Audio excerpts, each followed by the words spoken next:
Lowe's employee has recently been fired after trying to stop thieves from stealing merchandise. On the 25th of June, 3 people entered the Rincon, Georgia store along Highway 21 and loaded up a shopping cart with $2,100 worth of items. As the group left without paying, 68-year-old Donna Hansborough grabbed onto the cart being pushed by Takio Berry. Takio then punched Donna in the face 3 times, giving her a swollen black eye. Takio, who was with her uncle Joseph Berry and another man police identified as Jama Lawton, then made off with the goods. Investigators said they were able to arrest Jama, but they're still looking for Takio and Joseph, who remain on the run. Donna ended up being fired from Lowe's for violating the store's policy by attempting to stop the crooks. Donna said that they say that if you see somebody stealing something out the door, do not pursue, do not go out. I lost it, she said. I grabbed the cart. I don't actually remember going out, but I did, and I grabbed the cart that had stolen items in it. The former store employee said she became overwhelmed by instinct, but never thought her employer would let her go. I didn't expect to get terminated, she said. Maybe a reprimand or a suspension. I just got tired of seeing things get out the door. I just lost it. I basically lost all the training, everything they tell you to do. I just lost it, she said. Donna is currently looking for another job. I just can't sit at home. I'm not that type of person, she said. The 68-year-old had worked for the company for 13 years. The investigation into the matter continues.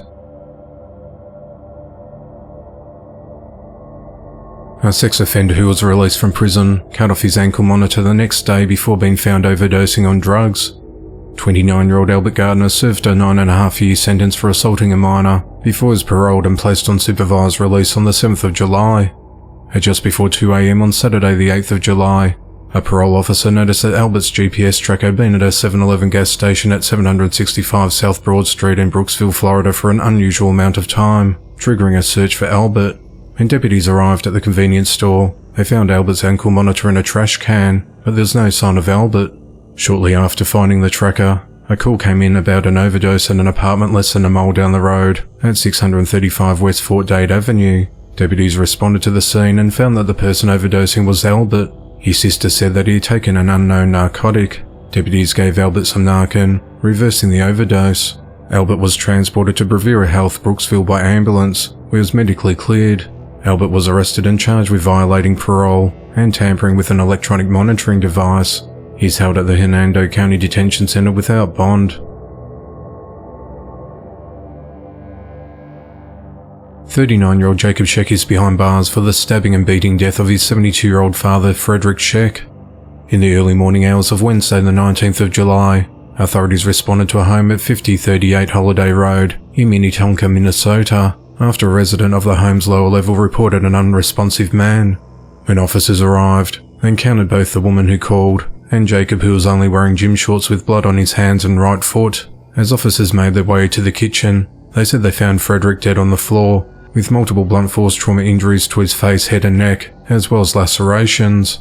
Officers at the scene then located a knife in the kitchen sink covered in blood.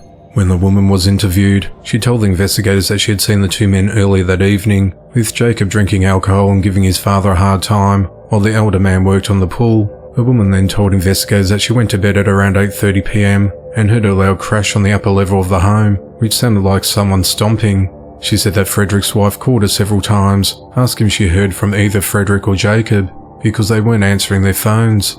At 1 a.m., the woman said she was woken up by the family dog, which she let outside before going to the home's upper level and finding Jacob asleep on the couch. She asked Jacob where his father was, and shortly after, found Frederick's lifeless body on the kitchen floor. She asked Jacob what happened, to which he replied he needed to die.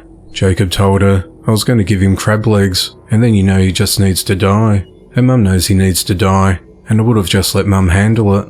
Jacob was then arrested on suspicion of murder and taken into custody.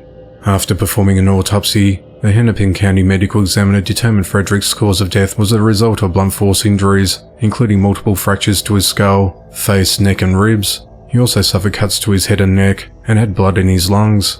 Jacob's been held at the Hennepin County Jail on a $1 million bond. If convicted, he could spend up to 40 years in prison. The investigation into the matter continues.